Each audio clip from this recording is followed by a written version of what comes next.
اس کی بیٹی کو کنگھی کرنے کے لیے الگ سے نوکرانی رکھی گئی تھی. کہا اے اللہ کے رسول یہ اس عورت کی خوشبو ہے. اللہ کے رسول نے پوچھا, مسند احمد کی روایت ہے, اے جبرائیل اس عورت نے ایسا کون سا کارنامہ انجام دیا تھا آج جنت میں اس کی خوشبو آ رہی ہے؟ کہا اے اللہ کے نبی ایک دن وہ عورت فرعون کی بیٹی کو کنگھی کر رہی تھی, اچانک کنگھی اس کے ہاتھوں سے گر گئی اور اس کی زبان سے بسم اللہ نکل گیا, اللہ کا نام نکل گیا. فرعون کی بیٹی نے پوچھا یہ تم کس کا نام لے رہی ہو؟ کہا کہ اللہ کا نام لے رہی ہوں. کہا اللہ کون ہے؟ کہا میرا رب ہے. کہا کہ کیا میرے باپ کے علاوہ بھی تیرا کوئی رب ہے؟ کہا ہاں اللہ میرا رب ہے, تیرا رب ہے, تیرے باپ کا بھی رب ہے. فرعون کی بیٹی بولی کیا میں اپنے باپ کو یہ بات بتا دوں؟ کا تم بتا سکتی ہو, مجھے کوئی ڈر نہیں ہے, میں اللہ کو اپنا رب مانتی ہوں, مجھے کوئی ڈر نہیں ہے. فرعون کو پتا چلا, اس عورت کو اس کے تمام بچوں سمیت بلوایا گیا. فرعون نے اب اس عورت کو اپنے دربار میں کھڑا کر کے پوچھا اللہ کی ربن غیری, کیا تو مجھے چھوڑ کر کے کسی اور کو اپنا رب مانتی ہے؟ اس غریب عورت نے, اس مزدور عورت نے اس کے ایمان کی طاقت تو دیکھو. فرعون کے دربار میں وہ ڈری نہیں, سہمی نہیں, کاپی نہیں, وہ اپنے مسلک سے پھری نہیں, اپنے منہج سے ہٹی نہیں, اپنے ایمان سے کمپرومائز نہیں کیا. اس نے فرعون کے دربار میں فرعون سے آنکھیں ملا کر کے کہا میرا رب اللہ ہے, میں اللہ کو اپنا رب مانتی ہوں, تمہیں نہیں مانتی. فرعون نے کہا سوچ لو انجام بہت برا ہوگا. کہا کہ انجام کی پرواہ کس کو ہے؟ فرعون نے آگ تیار کی, مسند احمد کے الفاظ ہیں, آگ تیار کی گئی اور حکم دیا گیا اس عورت کو اور اس کے تمام بچوں کو آگ میں ڈال دیا جائے. ایک ایک کر کے اس عورت کے سارے بچوں کو اس کی آنکھوں کے سامنے آگ میں ڈال دیا گیا. آخر میں وہ عورت بچی اور اس کا دودھ پیتا معصوم بچہ بچا. سارے بچے آنکھوں کے سامنے آگ میں جل کر کے راکھ. اب آخر میں دودھ پیتا بچہ بچا ہے. ماں کی ممتا, بہرحال ماں ماں ہوتی ہے. عورت جھجکنے لگی, قدم پیچھے ہٹنے لگے کہ اپنے معصوم بچے کو کیسے اپنی آنکھوں کے سامنے جلتا ہوا دیکھوں. اللہ کے رسول صلی اللہ علیہ وسلم فرماتے ہیں اللہ تعالیٰ نے اس دودھ پیتے بچے کو قوت گویائی دے دی. وہ دودھ پیتا بچہ اپنی ماں کی گود میں بولا یا امی اقتحمی فإن عذاب الدنیا اہون من عذاب النار, اے ماں تو اس آگ میں کود جا کیونکہ جہنم کے عذاب سے یہ آگ ہلکی ہے, یہ آگ برداشت کی جا سکتی ہے, جہنم کی آگ برداشت نہیں کی جا سکتی. بچے نے اپنی ماں کا حوصلہ بڑھایا اور عورت اپنے بچے سمیت آگ میں کود گئی. میرے پیارے ساتھیوں, یہ ایمان وہ دولت ہے جس کے لیے جان بھی قربان کی جا سکتی ہے, جس کے لیے بچے بھی قربان کیے جا سکتے ہیں, جس کے لیے زندگی کی پراپرٹی اور زندگی کا مال قربان کیا جا سکتا ہے. ہم اور آپ معاف کیجئے اس ایمان کی قدر و قیمت سے بے خبر ہیں. آج ہمارا ایمان بڑے کمزور حالت میں, جیسے موبائل ہوتا ہے نا, جب اس کی چارجنگ ختم ہو جاتی ہے, ایمان بھی فل چارج ہوتا ہے اور ایمان کی چارجنگ بھی لو اور فاسٹ ہوتی ہے, اپ ڈاؤن ہوتی ہے. ایمان بڑھتا اور گھٹتا ہے. ہمارا ایمان بڑے کمزور درجے میں ہے, ہمارا ایمان بہت کمزور درجے میں جا چکا ہے. ذرا قرآن اٹھاؤ, اللہ کہتا ہے ایمان والے کون ہیں؟ اللہ کہتا آؤ میرے بندوں میں تمہیں بتاتا ہوں ایمان والے کون ہیں. انما المؤمنون الذین اذا ذکر اللہ وجلت قلوبہم واذا تلیت علیہم آیاتہ زادتہم ایمانا. میرے بندو, میرے مومن بندے تو وہ ہیں جب ان کے سامنے ہماری آیتیں پڑھی جاتی ہیں, جب قرآن پڑھا جاتا ہے ان کا ایمان بڑھ جاتا ہے. آج ہمارے سامنے بھی قرآن پڑھا جاتا ہے, ہمارے ایمان میں کوئی فرق نہیں پیدا ہوتا. صدقہ اور خیرات پر تقریریں ہوتی ہیں لیکن ہمارے اندر اللہ کی راہ میں خرچ کرنے کا کوئی جذبہ پیدا نہیں ہوتا. نماز پر لمبی چوڑی تقریریں ہوتی ہیں لیکن مسجد میں آنا ہمیں گوارا نہیں ہے. میرے پیارے ساتھیوں, ایمان کی نشانی یہ ہے کہ قرآن پڑھا جائے تو آپ کا ایمان بڑھ جائے, آپ کے ایمان میں اضافہ ہو جائے. اور فرمایا جب اللہ کا نام لیا جائے تو دل کانپ جائے, اللہ کا نام لیا جائے تو دل لرزنے لگے, دل کانپنے لگے. مسجد میں لکھا ہوا تھا اللہ دیکھ رہا ہے. مسجد میں لکھا ہوا تھا اللہ دیکھ رہا ہے، مگر پھر بھی چپل چوری ہو رہا تھا، جوتا چوری ہو رہا تھا، مسجد کا سامان چوری ہو رہا تھا. ایک ہفتے کے بعد مسجد کی کمیٹی والوں نے مسجد میں کیمرہ لگا دیا اور پرچے پر لکھ دیا کیمرہ لگا ہوا ہے. چپل چوری ہونا بند ہو گیا، سامان چوری ہونے بند ہو گئے. اللہ کا ڈر نہیں ہے، کیمرے کا ڈر ہے. یہ آج ہمارے ایمان کا حال ہے.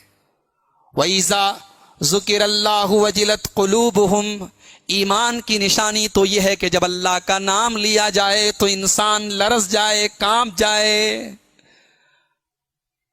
قرآن کی تلاوت ان کے کانوں میں پڑی، صحابہ اور تابعین کے کانوں میں قرآن کی آیت پڑی تو ان کے دل کی دنیا بدل گئی. ڈاکو ڈاکہ ڈالنے کے لیے گیا، کسی مکان کی چھت پر گیا، کوئی بیٹھ کر کے اپنے گھر میں قرآن کی تلاوت کر رہا تھا اور قرآن کی تلاوت اس ڈاکو کے کانوں میں پڑ گئی. اللہ کے کلام کی یہ آیت پڑ گئی، الم یان للذین آمنوا ان تخشع قلوبہم لذکر اللہ. اے ایمان والو، کیا ابھی وہ وقت نہیں آیا ہے کہ اللہ کا کلام سن کر کے تمہارے دل پگھل جائیں؟ یہ آیت سنی، ڈاکو کے دل میں اللہ کا کلام، اللہ کے کلام کی ہیبت چھا گئی. ڈاکو نے کہا، اس ڈاکہ ڈالنے والے نے کہا، اے اللہ وہ وقت آ گیا ہے، میں سچی توبہ کرتا ہوں. اور اس نے ڈاکہ ڈالنا چھوڑ دیا، چوری کرنا چھوڑ دیا اور اللہ کا نیک بندہ بن گیا. میرے بھائیوں، اللہ کا ذکر سن کر، اللہ کا کلام سن کر دل کی دنیا بدل جائے تب سمجھ جاؤ کہ ایمان موجود ہے. تو ہم نے جو اللہ نے 3 کنڈیشن بتائی تھی، ہم تینوں کنڈیشن پر کھڑے نہیں اتر رہے ہیں. پہلی کنڈیشن اللہ نے کہا کہ تم اپنے اندر ایمان پیدا کرو، ہم تمہاری مدد کریں گے. اور دوسری کنڈیشن، اپنے عمل کو نیک کر لو. آج عمل ہمارا کیسا ہے؟ آج ہمارا عمل کیسا ہے؟ شراب کے اڈوں پہ کیا مسلمان کی کمی ہے؟ کیا زناکاری کے اڈوں پر مسلمانوں کی کمی ہے؟ کیا برائیوں کے میدان میں مسلمانوں کی کوئی کمی ہے؟ وہ مسلمان لڑکیاں جن کے چہرے کو کبھی زمین و آسمان نے دیکھا نہیں تھا، آج مسلمان گھروں کی لڑکیاں اپنے بدن کی نمائش کر کے ٹک ٹاک پر ویڈیو بنا رہی ہیں. وہ مسلمان نوجوان جن کی عفت کی مثالیں دی جاتی تھی، آج وہ بدکاری کے دلدل میں ڈوبے ہوئے ہیں. میرے پیارے ساتھیوں، آج مسلمان بدعمل ہو چکا ہے. ہمارے پاس نہ علم ہے نہ عمل ہے. 2 ہی چیزیں ہیں اس شریعت کے اندر جو بنیاد ہے، ایک علم ہے، ایک عمل ہے، اور دونوں ضروری ہیں. اگر آپ کے پاس عمل ہے لیکن علم نہیں ہے تب بھی آپ گمراہ ہیں، اور آپ کے پاس علم ہے لیکن عمل نہیں ہے تب بھی آپ گمراہ ہیں. یہودیوں کے اوپر اللہ کا عذاب نازل ہوا، اللہ کا غضب نازل ہوا. اللہ نے کتا اور بندر، سور ان کو بنایا. کیوں؟ کیونکہ یہودیوں کے ہاں علم تھا لیکن عمل نہیں تھا.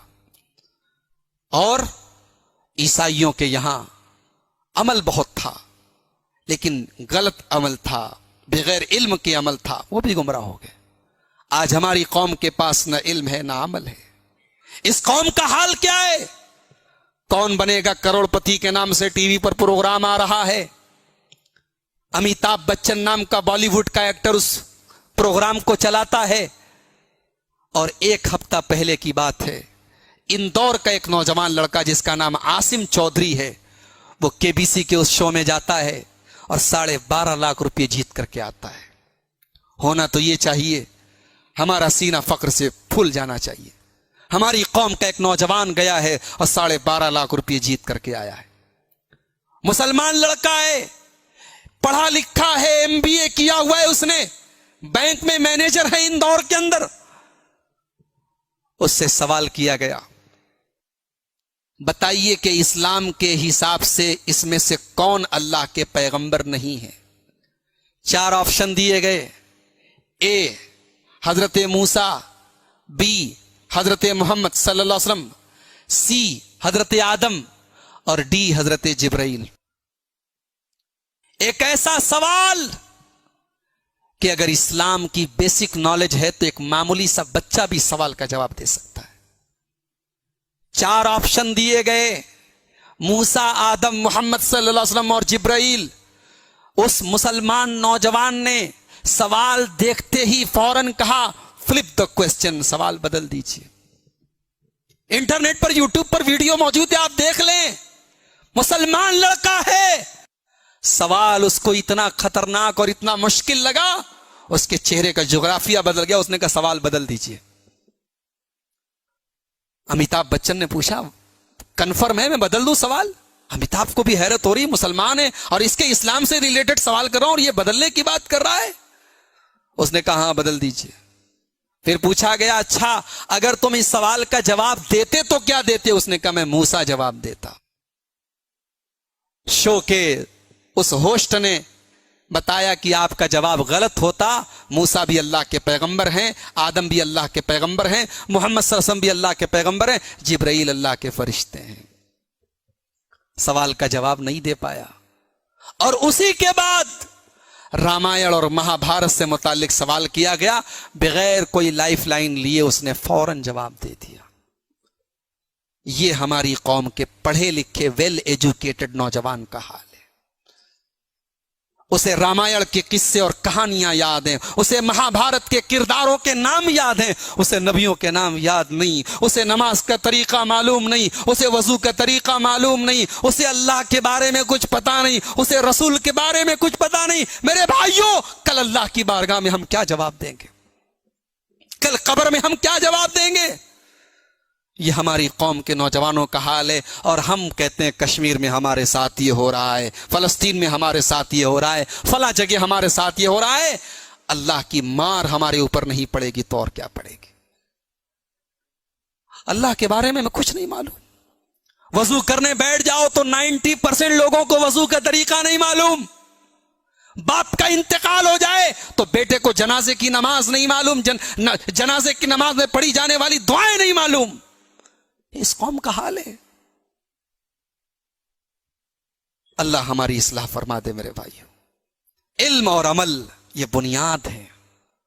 اور یاد رکھیں شریعت آپ کو ڈاکٹر بننے سے منع نہیں کرتی, شریعت آپ کو وکیل بننے سے منع نہیں کرتی, شریعت آپ کو انجینئر بننے سے منع نہیں کرتی, لیکن شریعت یہ کہتی ہے کہ تم کچھ بھی بن جاؤ لیکن اپنے رب کو پہچاننے والے بن جاؤ.